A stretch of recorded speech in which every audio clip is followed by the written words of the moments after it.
19वा श्लोक आहे. मूढग्राहेणात्मनो यत् पीडया क्रियते तपः परस्योत्सादनार्थं वा तत्तामसमुदाहृतम्. जे तप मूर्खपणाने केलं जातं, काहीही विचार केला जात नाही, हट्टाने मन वाणी शरीर यांना पीडा देऊन केलं जातं. आपण मागे बघितलं ना सगळं तामसी कसा असतो. आसुरी संपत्तीमध्ये पाहिलं, काट्यांवर झोपणारा, एका पायावर उभा राहून तप करणारा, खड्ड्यामध्ये स्वतःला पुरून घेणारा, हे सगळं जे आहे हे सगळं तामसी तपाचं उदाहरणं आहेत ही सगळी. म्हणजे अट्टहास, आत्मपीडा, नंतर दुसऱ्याच्या नाशाचा विचार, हे सगळं तामसी तप आहे. आणि हे सगळं असं तप राक्षसांनी केलं होतं. रावण आहे, हिरण्यकश्यपू आहे, हिरण्याक्ष, कुंभकर्ण, या सगळ्यांनी हे तप केलेलं होतं. याची उदाहरणं अनेक पुराणांमध्ये आपल्याला वाचायला मिळतात. आणि त्याच्या उलट होता विभीषण. म्हणजे खरं राक्षस कुळातच जन्म घेतलेला होता त्यांनी, पण तो किती वेगळा होता. सतत रामनामाचा जप करणारा, सतत भगवंताचं नाव घेणारा आणि सात्विक वृत्तीचा असा विभीषण होता. त्यामुळे तप रावणानेही केलं, तप विभीषणानेही केलं, पण रावणाने जी मागणी मागितली ती सगळी तामसी मागणी होती, आसुरी मागणी होती, आपल्याला माहिती आहे. पण आपल्या विभीषणाने मागितलं ते सगळं वेगळं होतं, की माझी धर्माकडेच मती राहू दे, जी बुद्धी मला प्राप्त होईल त्याच्यामध्ये धर्माचं अनुसरण असावं, हे परम उदार हा वर मला अतिशय प्रिय आहे. धर्मनिष्ठांना जगतामध्ये काही एक दुर्लभ नाही. आणि मग ब्रह्मदेवानी त्याला हा वर दिलेला आहे की तू कायम धर्मनिष्ठ राहशील. आणि त्याला चिरंजीव केलेला आहे. विभीषणाचं चिरंजीवामध्ये नाव आहे, सप्तचिरंजीवामध्ये. तसं रावणाचं नाही. रावणाने मागितलं काय, अमरत्व मागितलं, पण रावणाला अजिबात दिलेलं नाही की अमरत्व तुला देता येणार नाही मला. आणि मग रावणाने काय सांगितलं की मला नाग, यक्ष, दैत्य, दानव, राक्षस, देवता ह्यांच्या हातून माझा वध होऊ नये.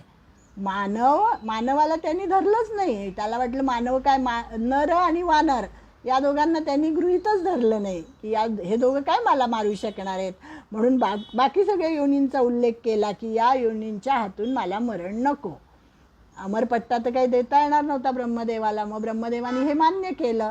आणि मग नंतर भगवंतानी राम अवतार घेतलेला आहे, नराचा अवतार घेतलेला आहे, वानरांची मदत घेतलेली आहे आणि रावणाचा खात्मा केलेला आहे. म्हणजे असं हे तामसी तप आहे.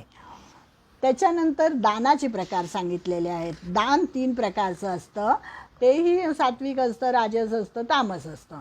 आता 20वा श्लोक आहे. दातव्यमिति यद्दानं दीयते नुपकारिणे देशे काले च पात्रे च तद्दानं सात्विकं स्मृतं. सात्विक दान कसं असतं, उत्तम देश, उत्तम काल, पात्र अपात्र याचा विचार करून जे दान दिलं जातं त्याला सात्विक दान म्हणतात. आणि कसा विचार करायचा की आपण एखाद्यावर परोपकार केला आणि त्याचं फळ आपल्याला मिळालं पाहिजे, असं जो म्हणतो ते दान सात्विक नसतं. तर फळाची अपेक्षा न करता त्याच्यावर परोपकार करायचा आणि ते विसरून जायचं असं त्यांनी सांगितलेलं आहे. ते सात्विक दान होतं. ज्या कामामध्ये कोणत्याही प्रकारची अपेक्षा नसते. इदम न मम, एकदा दान दिल्यानंतर हे माझं नाही, हे भगवंता तुझं आहे, तुझं तुला अर्पण, ते सात्विक दान आहे. ते देताना कुणाला द्यावे, कुठे द्यावे याचा विवेक करून द्यायचे असते.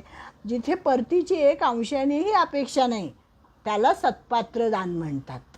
आणि म्हणून निश्चिती आणि संशयाची निवृत्ती, ते दान सात्विक आहे असे भगवंत सांगतात.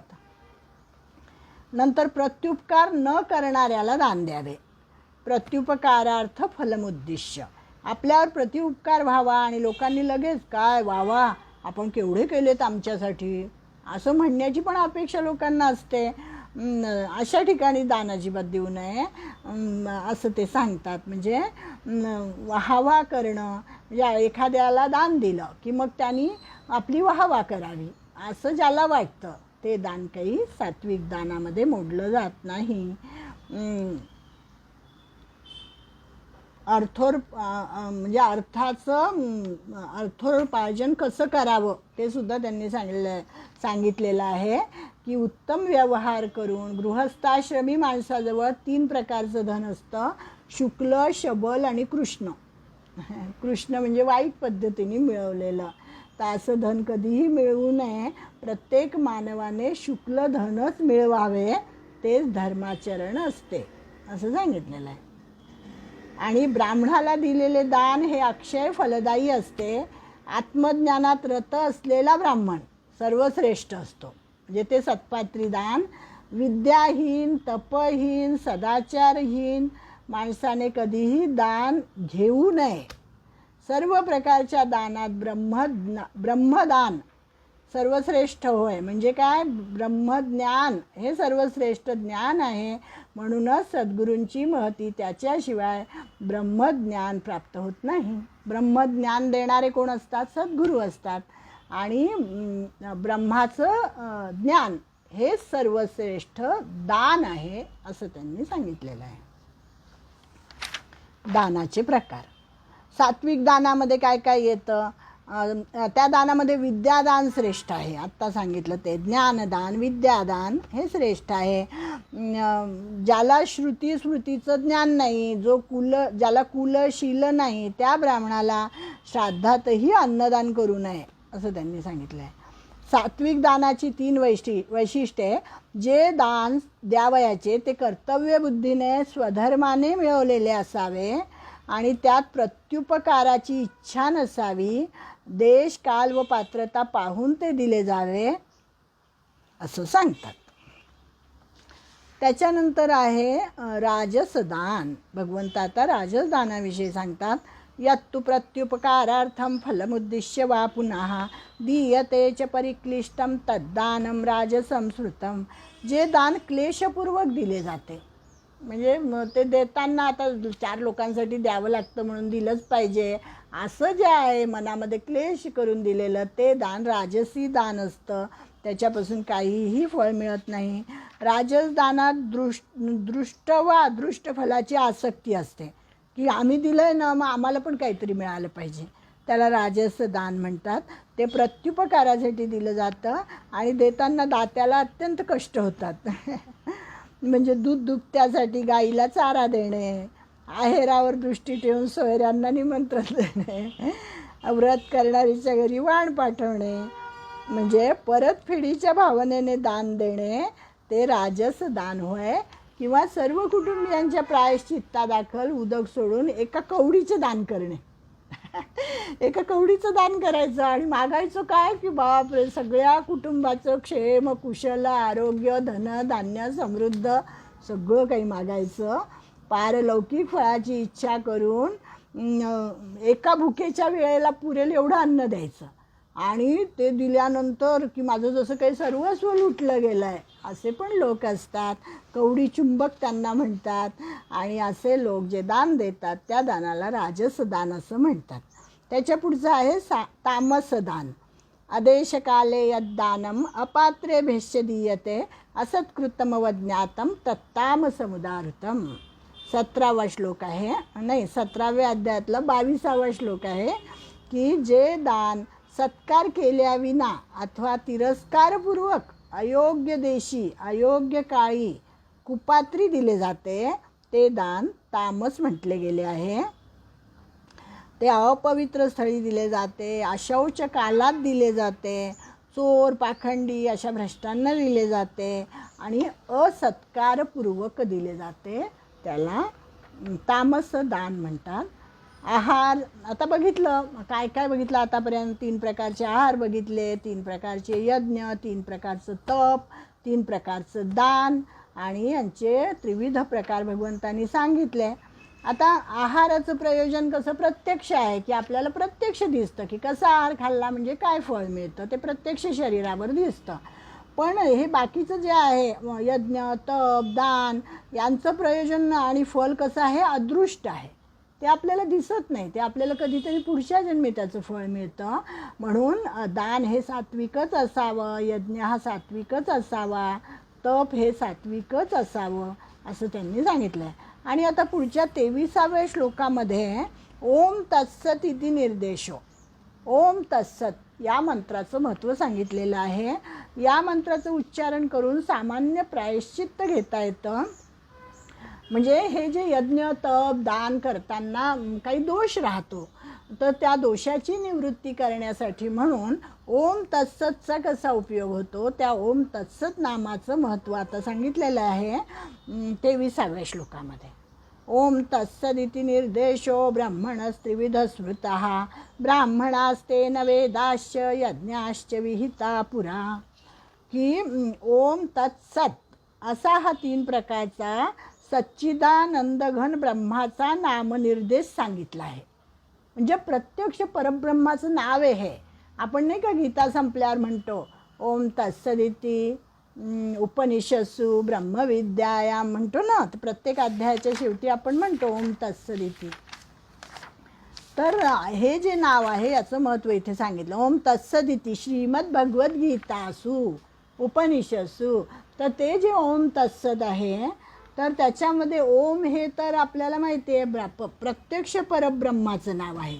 3 अक्षरं त्याच्यात येतात. ओम येतं, तत् येतं आणि सत येतं.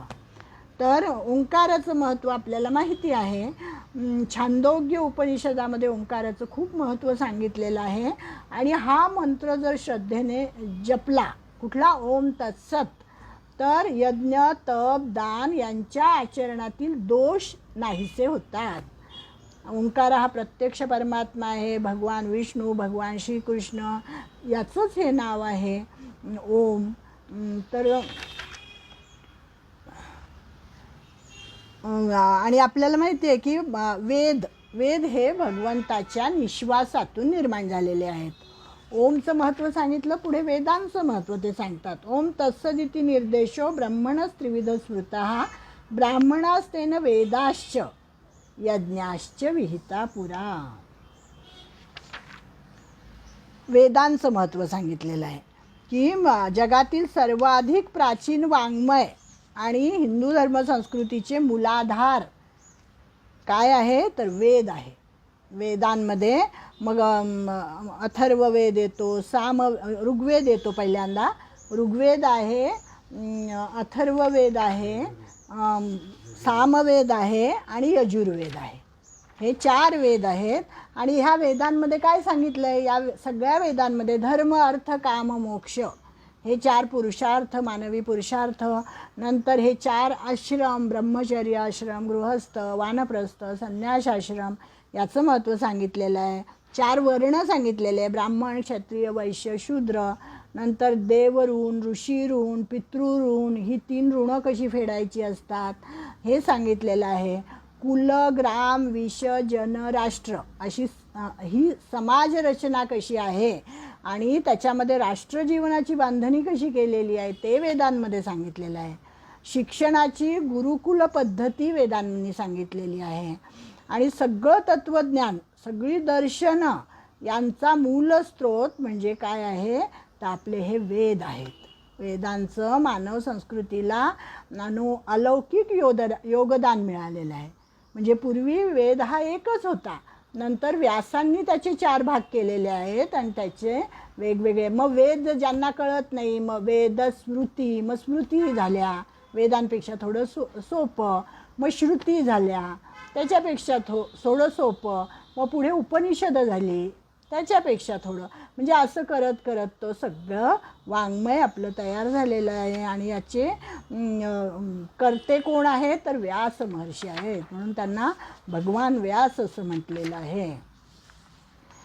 तर असं हे ओम तत्सदिति की ओम तत्सत या निर्देशाने काय होतं, हा मंत्र किती महत्त्वाचा आहे.